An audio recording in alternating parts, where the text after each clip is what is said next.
It's 4 days before Halloween. Lucy Brown waits for her 11-year-old daughter, Shauna Howe, to come home from a Girl Scout party at their local church. Shauna was a normal 11-year-old. If she didn't get her own way and stuff, you could hear her stomping her feet and mumbling, going to her bedroom about, I always have to do this. I ever get blah, blah, blah. And it was funny, and I'd laugh at her. She'd say, Mom, it's not funny. And I'm like, yes, it is. As the night drags on, Lucy gets concerned. At first, I thought, well, she just went with one of her friends. She hasn't made it home yet. And then when it got 10 o'clock and I still hadn't got that phone call, I called this troop leader and what few friends I had phone numbers for, and they're all like, no, she's not here. I started walking up the street towards where the Girl Scout meeting was. And when I wasn't finding her, I truthfully remember feeling like my stomach just totally went out. It was just total chaos in my head. I called the Old City Police Department. But hers is not the only frantic 911 call to come into the station. Just 2 hours earlier, a local reported witnessing an Oil City child in danger. A gentleman by the name of Paul Anderson was walking along the street, and he saw a little girl walking. There's nothing suspicious going on. This is Oil City. People walk at night.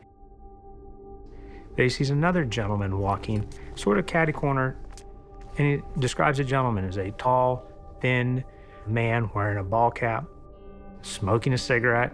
But then he hears what he thinks is a child yelling, and when he looks up, everybody is gone. Lucy gives police a description of her daughter.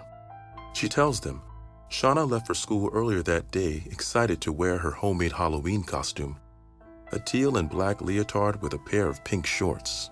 Shauna wanted to be a gymnast. I didn't have a lot of money, so she would make her own Halloween costume. That morning, she showed me her outfit, and she said, what do you think, Mom? Pretty good, huh? 2 days after Shauna disappears, volunteers on foot enter the wild area where the woods intersect with creek beds and train tracks. Folks around here call it Coulter's Hole. It's a place where people hunt and fish, or look for trouble. Everyone that grew up in this area knows what Coulter's Hole is. And Coulter's Hole is not a good place. It's where drugs, it's where bad people hang out. Soon, searchers make a grim discovery. A little girl's teal and black leotard. It's Shauna's homemade Halloween costume. They could see that there were spots on the leotard that weren't normal and that they needed to send that to the lab, and male semen was what it was. When I first started to approach the trestle, I noticed in the railroad tracks there was a small child's shoe stuck in between the railroad ties. And at that particular time, it was my thought that Shauna had escaped her abductors and was trying to run away. But she never made it. In the creek below lies Shauna Howe's body.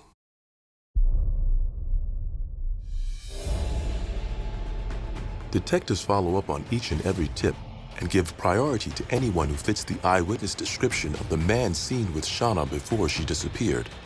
And one man immediately stands out. Tall, lanky, cigarette-smoking Eldridge Walker, better known as Ted. On paper, Walker looks suspicious, but when police track him down, he readily agrees to submit his DNA. His sample is sent to the lab to be compared to the DNA found on Shauna's leotard. But when the results come back, it's another devastating blow for the investigation and Oil City.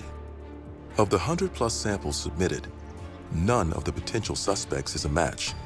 Not tall, lanky Ted Walker.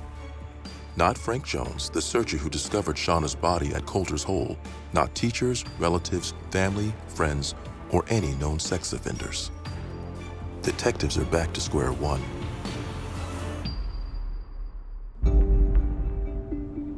Months pass, then years. Each Halloween is more dreaded than the last. And it looks like the Shauna Howe murder will haunt the town forever. Then on July 30th, 1995, the case comes roaring back to life. Police get a call that a 22-year-old woman has been the victim of a potential abduction in the downtown area, just 2 blocks from where Shauna was snatched. As soon as she gives police a detailed description of her attacker, they know exactly who she's talking about. One of Oil City's notorious O'Brien brothers.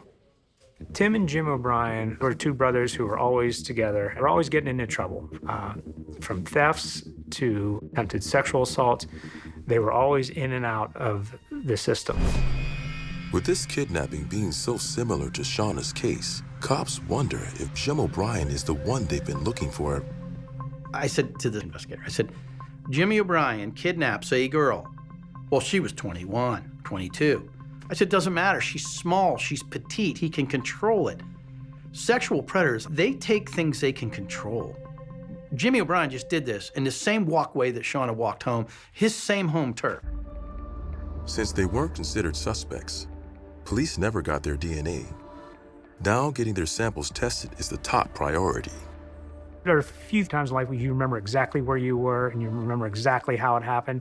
And that is one of those things. I'll never forget it. I was at my apartment and I was before cell phones. I got a call at my house. I remember standing there and my sergeant was telling me that we had a DNA match and it was Jim O'Brien. There's just one detail that needs clarifying before blowing the case wide open. Even though there's concrete proof that Jim O'Brien is the man who sexually assaulted Shauna, it's not enough to prove he killed her. And according to the forensic pathologist, he didn't work alone. His brother Tim is the likely suspect, but he doesn't fit the eyewitness description. Hunting for another suspect, Trooper O'Toole goes back to the old case files for new answers. You had to go back and start reading the report from page 1 and look for where the O'Briens' names were mentioned. And the first time their name is mentioned is an interview that was conducted with Ted Walker. Ted Walker was asked, "How did you hear about Shauna Howe's kidnapping?" And Ted Walker's quote was, "Jim and Tim O'Brien came to my house and they told me that she had been kidnapped." The fact that Ted Walker, who'd been a suspect who fits the description of the abductor, now mentions that the person whose DNA matches was just, it's unbelievable. We know that a witness saw somebody walk up to Shauna Howe. Right. And who was that person the witness saw? Me. Right. So Walker's story is shocking. He says the murder of Shauna Howe began as a harmless prank. Jim and Tim O'Brien hated Oil City police and wanted to humiliate them with a mystery they wouldn't be able to solve. They certainly were taunting the law enforcement and the community. Just pick the time, Halloween, you know, ghouls and goblins. According to Walker, Jim and Tim wanted to abduct a young girl, hold her for a few hours until the community went crazy and the cops looked inept. The job for picking the target fell to Walker. On the night the plan went into action, Shauna happened to be walking down the street. So you walk up to her, and as you're approaching her, you ask her what? She was selling Girl Scout.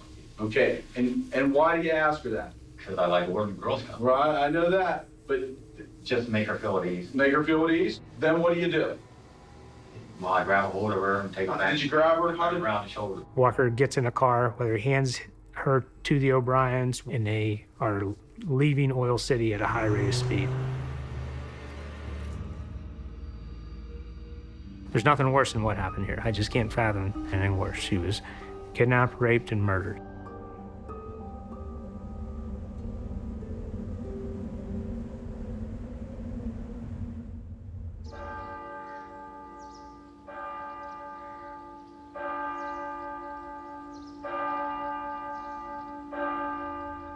On October 26, 2005, just one day shy of the 13th anniversary of Shauna's disappearance, 37-year-old Tim O'Brien and his 32-year-old brother Jim are found guilty of felony murder, sexual assault, and kidnapping.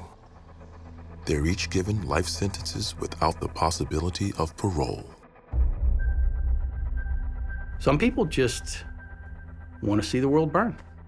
They want hate, they want hurt, and they're just monsters. Some people are made to be monsters, some people choose to be monsters, and we have to cage the monster. 46-year-old Ted Walker pleads guilty, but later tries to withdraw his plea. The judge denies his request. He is sentenced to 20 years. With the case finally closed, hundreds of Oil City residents walk Shauna's abduction route for the last time. A lot of love, a lot of concern, a lot of friends, people I haven't even met, people I don't know, but they all remember Shauna. So maybe this happening to Shauna did something for the community to pull them together that may not have happened.